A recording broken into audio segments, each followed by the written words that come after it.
everybody. We are excited to see you. We are in episode 2 of season 4, The Art of Community. And for this episode and the next 2, so for a 3-part series, we're going to be doing 1 Corinthians. And so Chelsea and I are going to talk about 1 Corinthians and just kind of lay the foundation for everyone today about what is this and what does it have to do with community? How does this all connect? And I'll say in our pre-conversations, it turns out a lot. Yes.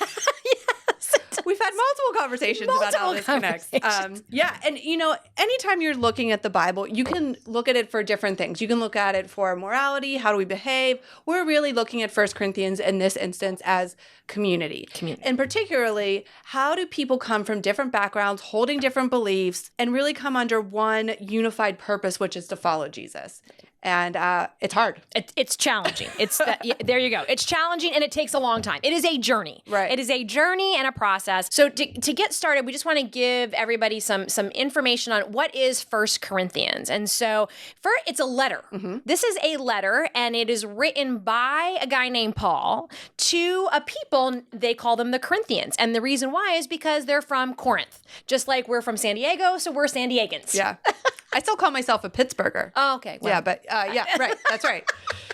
The Corinthians. So Paul kind of started this community as he went around setting up Christian communities, Jesus-following communities. This was one of them. It is in the Mediterranean area. It was an urban community. It was diverse, which is really important. It was a diverse community. This is a letter, and Paul is engaging back and forth because they didn't have email 2,000 years ago. In case you did not know that. No texting. Okay. So what's so fun about this is we are literally reading somebody's mail. Yeah. Just like Chelsea and I have emails going back and forth, and in 2,000 years from now, people are reading our emails. And that reminds me, I'm going to go delete some. Delete your emails, people.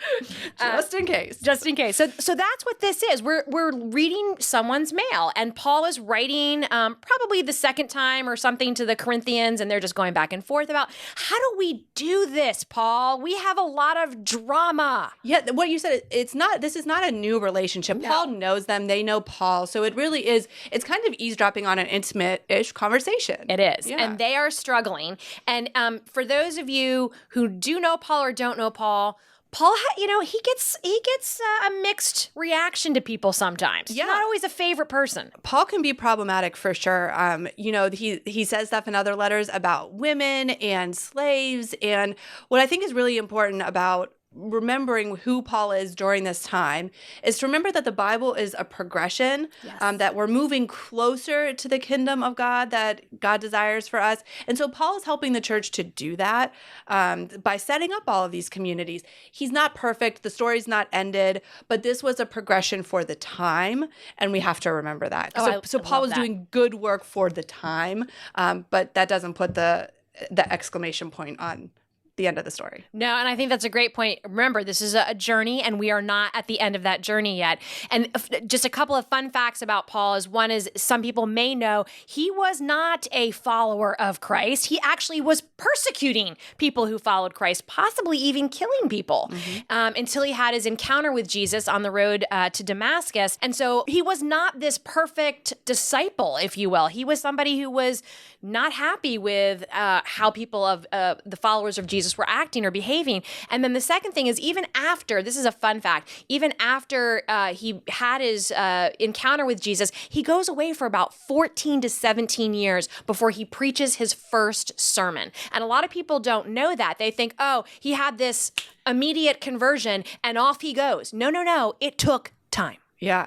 So really what this tells me is no one's too far gone for God. Amen. Which we learn over and over and over and over and over again in the Bible. And that, this is a journey. We don't wake up and all of a sudden we're perfect Christians. No. And really, we're never there. We never reach the end. We're on the constant journey, and we just to remind ourselves to be graceful with ourselves and with others that we're all doing the best we can, and we're part of the process. Okay. So let's talk about Corinth and the Corinthians. This is an emerging group. So there's no church. They're not going to a church anywhere. They're meeting in people's homes, and they're just figuring out what is it like to be followers of the way. Most of them were not Jewish. Some probably were, but most of them were what we would consider Gentiles or even pagans. They were following other gods. And so they're learning about what it is to be a follower of Jesus. And what we're looking at when we create when we're promoting season 4, The Art of Community, is could you start a community? So can you be an emerging spiritual, faith-based, Christ-centered community? And what does that look like? Yeah, how do you do that? What's important to you? What are the principles that are going to guide you as you work to follow this guy named Jesus, right? And that's what they were doing. So they're really kind of like parallel with where we are even right now at the collective table. You know, we're setting up dinner church experiences in people's homes, and we're really trying to figure out how do we live this way in the world as it is? You know, the world is changing and complicated, and yet we have human tendencies that are the same, right? And so how are we doing this? And how do we do it together? How do we do it together? And how do we do it when we're diverse, we're distinct, we're all unique, and yet we're coming together in a community to talk about something in common, which is this faith, the spiritual faith journey that we're on. And so in Corinth, one of the big diversities at the time was you had individuals who were wealthy, almost like a caste system. You had people who were wealthy, and then you had people who were not. But in Paul's world, they were all coming together. Yeah. So where you would not have eaten with some of these individuals in the secular world, you are absolutely sharing communion with them in your home. Which is such a beautiful glimpse of heaven. You know, I think that is what it will look like when we get there is, you know, everybody around the table, no matter where you're from or what you believe, will all be sharing the grace of Christ. And so it's a beautiful image. And yet, as you continue to read the letter, there are different groups of people within Corinth that have these really strongly held beliefs about how to do certain things, whether it's eating meat or whatever. Sexual activity. Right. There's a plethora of different things. And what I think is really important is I put myself in that situation. They really believed that this was the faithful way to follow Jesus. And we see that today. There are so many differing opinions about social issues, ways to interpret the Bible, different practices that people really strongly believe this is what God intended. Yeah. And they're different. They are. And we're reading the same book and we're following Jesus and we call ourselves Christians, and yet we end up on different sides of so many issues. So many issues. And they feel personal. Yeah. You know? Yeah. I mean, from abortion to LGBTQIA affirming to women preaching to vaccines. Yeah. I mean, pick your poison. Right. Right. So it reminds me that, you know, the Bible was written 2,000 years ago. And so the stories are the same. They're the same. I mean, the actual items might be different, but the human tendencies are the same. And it just speaks to that this is an alive book. This is a book that means something for us here today. And it also reminds us that there's certain things within humanity that we just are. We're just kind of, there's something built in us. And Paul and Jesus are really, you know, asking us to be countercultural to that there's another way to do it. And that's really the full narrative of the Bible, is this countercultural way to kind of push against the way that we want to exist in the world, which is all about me, my belief. Not like, okay, what does Chelsea think? How can I ask her and understand where she is? I may not always agree with her because we don't always agree on stuff, but how do I seek with curiosity to try to learn more about her? And I'm not going to necessarily change her mind, but at least I can have a relationship with her. Yeah, and I think for you and I and for Reverend Claire, like we basically have the same beliefs, but we push back against each other from time to time. We don't like think exactly the same. No.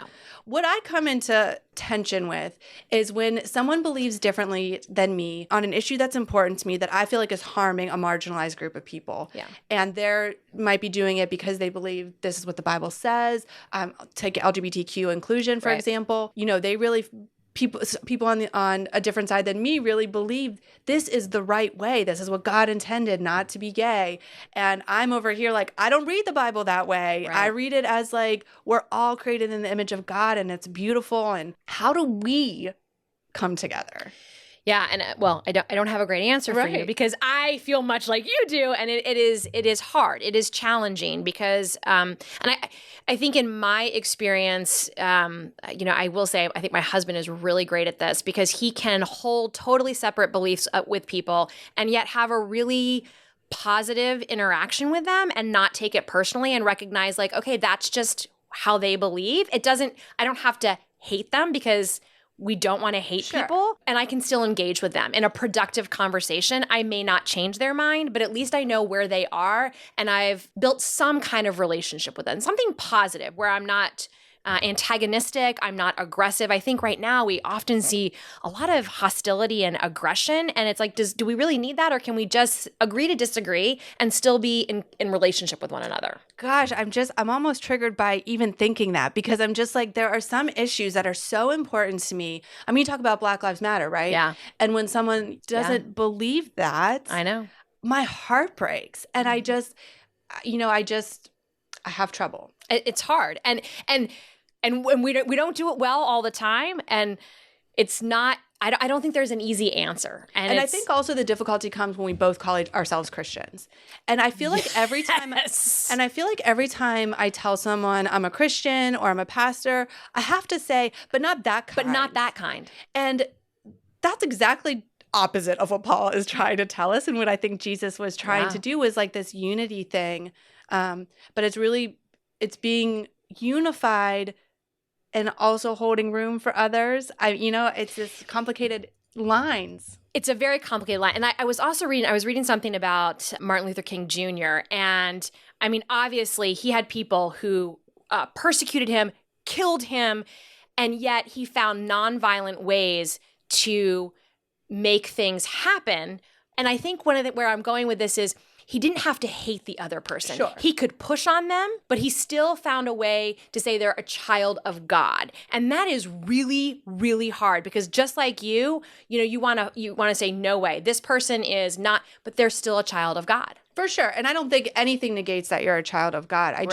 I often wonder, how are we reading the same book, worshiping the same God? Yep. And still have these totally very, very deep value differences. Right. And I know, experience and traumas and where you grew up and, the authority you have given. I mean, I know all that comes into play. I totally get it. And I grew up really conservative, and I held on to those beliefs until I was introduced to a new way, more expansive way of thinking. So, I know that there's room for growth and all that too, but yeah, I struggle with it. I struggle, especially when it's an issue that's important to me. Yeah, as do I. And I think my guess is everybody listening does. And we don't have an answer for you. And so, but I think these are good topics to wrestle with. And it is interesting, especially as you're outside of maybe your faith community. Like if you have, hopefully you have a group that you're meeting with regularly by now. Maybe a small group, maybe it's only 5 people. And you probably are a little bit like Chelsea and like Claire, like we have the same idea, we disagree on certain things. But what's going on in the outside world? Are there individuals that you could at least connect with and learn more about where they are and who they stand? It doesn't mean you have to agree with them. And frankly, it doesn't mean you don't put up boundaries with them. Right? Maybe they can't join your faith group right now because it needs to be a safe space where you can dig deep and grow on your journey.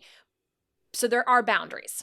I was going to say that, for people that are LGBTQ, you are not at all required to be in safe space, spiritual development, faith community with people that are anti. I mean, that's not safe. That's not healthy. It's not productive. It's toxic. And, people that are anti-women ordination. Right. I'm not going to be your best friend. I'm just going to let you know that right now. Can I not hate you? For sure. Right. But do I have to be vulnerable with you? No, I don't. I don't. Exactly.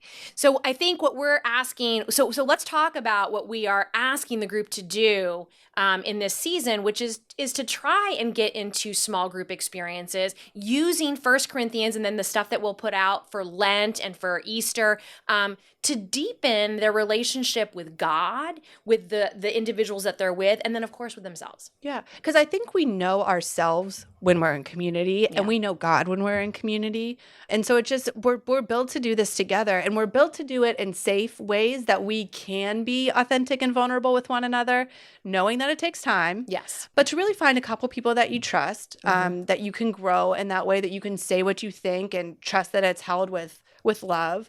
To find a couple people that you can have these kind of conversations with, that you can question, wrestle, give thanks for, the whole gamut of what it means to be human together, doing life together. Yeah. And so here you are on your first episode of 1 Corinthians, and you're a new community, just like the Corinthians. What does it look like to be this new community? What are some of the challenges that this community may face? How often are you going to meet? What are the meetings going to look like? And maybe it's even talking about some guidelines or structure for your meeting so that you can create more depth and vulnerability in those spaces. Because I do think the more trust that you build, the easier it is to have deeper conversations. And so what does that look like for your group? And be clear. I mean, I think it is something different to think something, to write something, and to say something. Be clear. Say, this is our boundaries. These are our guiding principles. This is what we're going to do in this space. And then everybody knows you're setting the stage for what this community is going to look like. Yep. And that's up to you. That's up to your group, whatever you kind of want to set as those. But to be clear about them. Excellent. Okay. All right. So any other final parting words, or just here we go? Yeah. Hopefully we've set the stage for 1 Corinthians. As Dana said, there'll be 2 more episodes kind of diving deeper into some specific passages found within Corinthians. But yeah, we hope that you just will be with us on the journey, knowing that we are going somewhere. We're going somewhere. And if you do have any questions or you want to reach out to us, please send us an email. We'd love to hear from you. Follow us on social media, and we just look forward to continuing this journey with you.